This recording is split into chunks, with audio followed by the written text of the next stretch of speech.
اور پھر واقعات بھی بڑے عجیب ہوئے کہ وہ جو قائم مقام صدر ہیں چودھری لطیف اکبر، ان کے اوپر حملہ ہو گیا.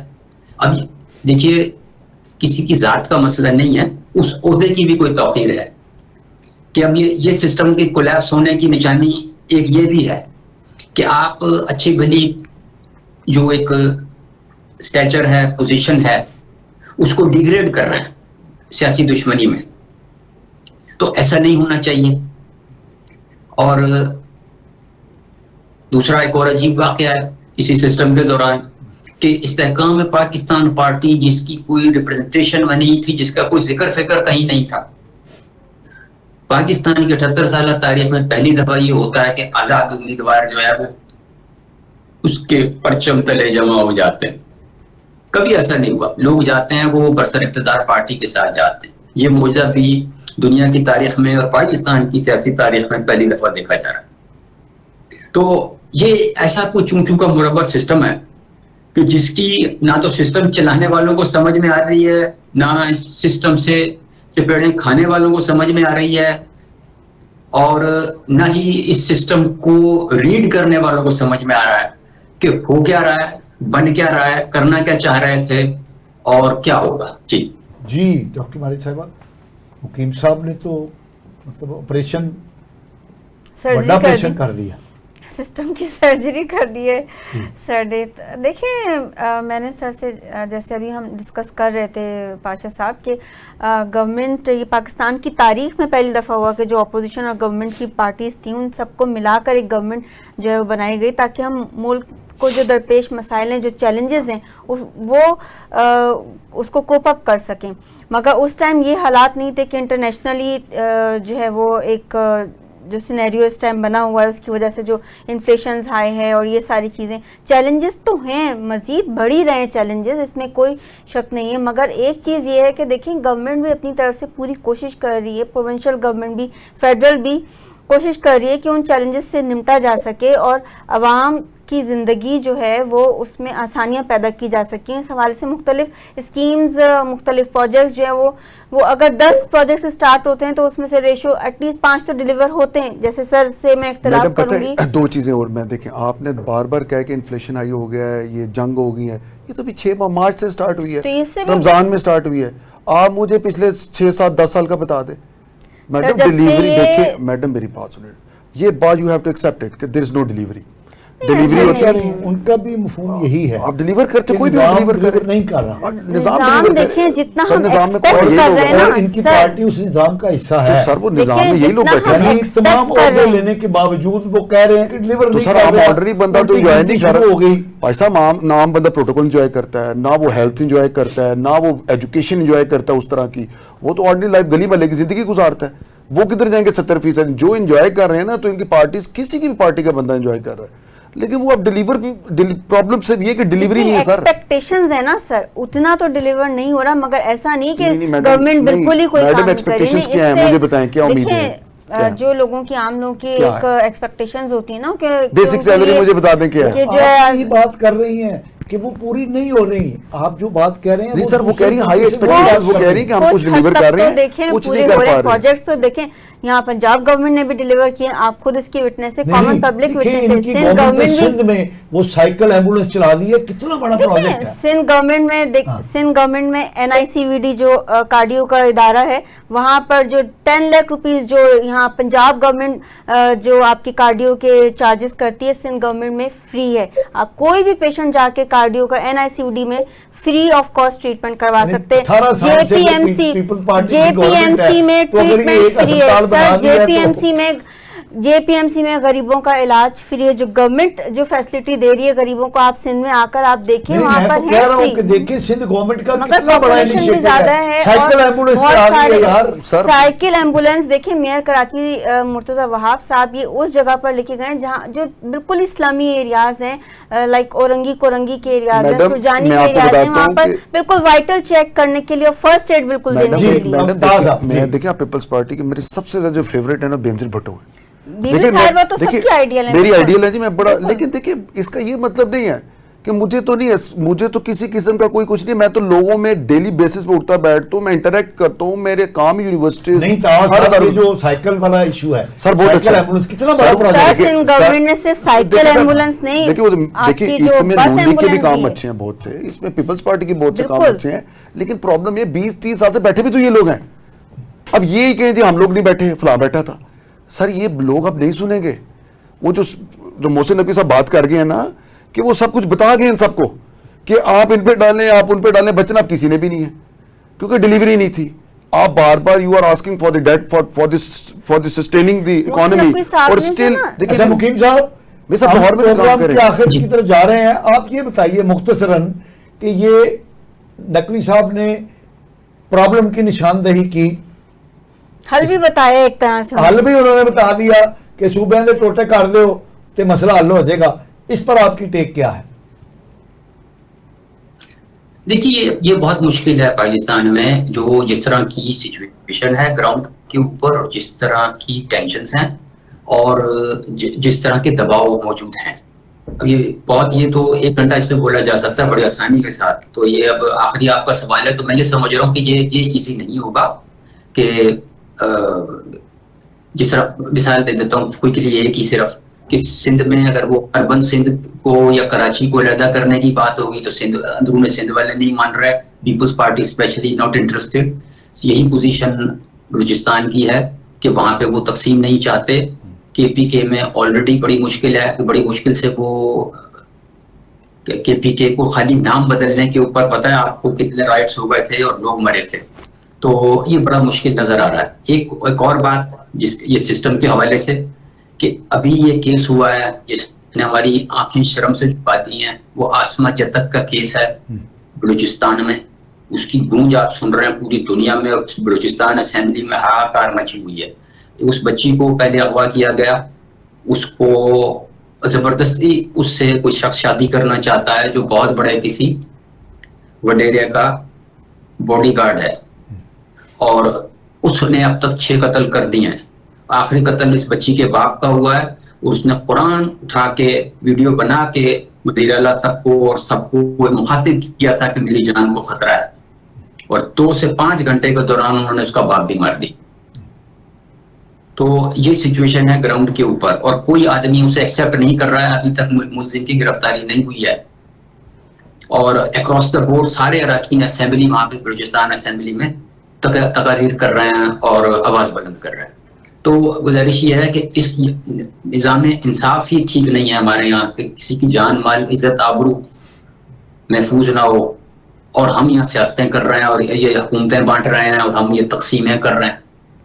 کوئی بھی چیز قابل عمل نہیں ہے, کوئی بھی چیز مناسب مثبت یا قابل عمل نہیں ہے کہ جب تک عام آدمی کی بنیادی ضروریات پوری نہ ہوں, جس میں اس کی جان مال عزت آبرو کی حفاظت اور تعلیم صحت کے نظام اور اس کی فراہمی یقینی نہ ہو.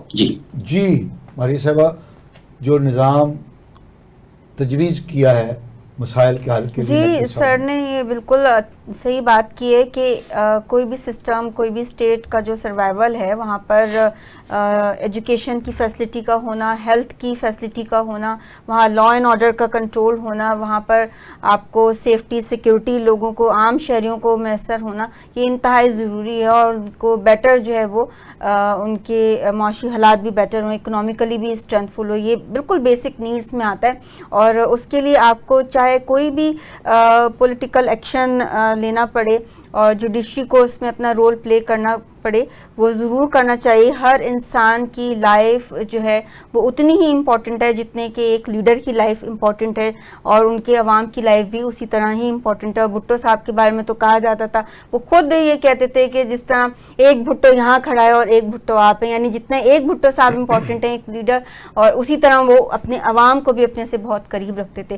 تو میں یہ سمجھتی ہوں کہ جیسے قائد اعظم محمد علی جناح جو فاؤنڈر آف پاکستان ہیں, ہمارے لیے پراؤڈ ہیں, کہ جس طرح وہ یہ کہتے تھے کہ پاکستان کا جو مستقبل ہے وہ نوجوانوں کے ہاتھوں میں ہے. تو آج وقت ہے کہ نوجوان لوگ جو ہیں وہ سب یونائٹ ہو جائیں اور پاکستان پیپلز پارٹی کی جو پرعزم نوجوان قیادت ہے اس پر بیعت کر لیں. چیئرمین بلاول بھٹو صاحب کے ساتھ مل کر جو ہے اس ملک کو درپیش مسائل جو چیلنجز ہیں ان کو کوپ اپ کرنے کی کوشش کریں, ان کا ساتھ دیں, بی بی آصفہ بھٹو صاحبہ کا ساتھ دیں اور ان کے نمائندوں کا, ان کی ٹیم کا ساتھ دیں اور ملک کو مسائل کی دلدل سے نکالا جائے. مسائل کے اچھا, جو حل نقوی صاحب نے جو حل پیش کیا ہے صوبوں کی تقسیم, کیا آپ سمجھتے ہیں کہ سر دیکھو سولوشن تو وہ ٹھیک ہے نا کہ جتنی ایک حال انہوں نے پیش کر دیا ڈیسینٹرلائز, ہاتھوں میں ہاتھ دو, بلاول بھٹو کا ساتھ دو. سر دیکھیں اگر وہ اس بات کا جواب دو بالکل دیں, ان کی پارٹی وہ دینا چاہیے, وہ اپنی طرف سے ٹھیک بات کر رہی ہوگی. مجھے ایک بات بتائیں, یونٹ 200 کے اوپر یونٹ کتنے کا پڑ رہا ہے اس ٹائم؟ بیسک نیڈز کی بات کر رہی ہے نا, مجھے بتائیں یونٹ کتنے کا؟ 49 کا پڑ رہا ہے یونٹ. تو بیسک نیڈز تو آج تک پوری نہیں ہو سکی. ہر گھنٹے میں بجلی کا یونٹ بینک ہے سر. اب پوچھیں نا لوگوں سے, آپ تو یہاں بیٹھ کے ڈیلیور دی ہیں سر. نہیں وہ یہی تو کہہ رہے ہیں نا کہ بلاول بھٹو سال صاحب سے 25-30 سال سے آپ لوگوں کا تو ساتھ ہی دے رہے ہیں سارے. میں نے تو آپ کو پہلے بات ختم کی کہ بینظیر بھٹو صاحب میری سب سے فیوریٹ ہیں, لیکن اب میں کیا کروں, ادھر کچھ ڈیلیور نہیں ہے. جب میں لوگوں میں بیٹھتا ہوں تو وہ اسٹریٹ پہ آپ کو بتا دیتے ہیں آپ کس جگہ پہ. دیکھیے پاور کو سر جتنا ڈی سینٹرلائز کرتے ہیں, یاد رکھیں جب ایک ہاتھ میں طاقت رہتی ہے اس کا فائدہ بھی ہے نقصان بھی ہے, لیکن جو آپ ڈیلیور کریں گے, جیسے وہ لوکل گورنمنٹ ہوتی ہے, وہ یو سی کے چیئرمین, وہ تو لوگوں کی بات سنوائی زیادہ ہوتی ہے. جتنے صوبے, میرا خیال ہے میری ذاتی رائے کہ جتنے صوبے زیادہ بنیں گے سر ڈیلیوری زیادہ ہوگی, ہیلتھ کے کام ٹھیک ہوں گے, جوڈیشری بہتر ہوگی, لا انفورسمنٹ اچھا ہوگا, یہ سیکیورٹی سسٹم, یہ جتنی چیزیں بیسٹ رہیں گی.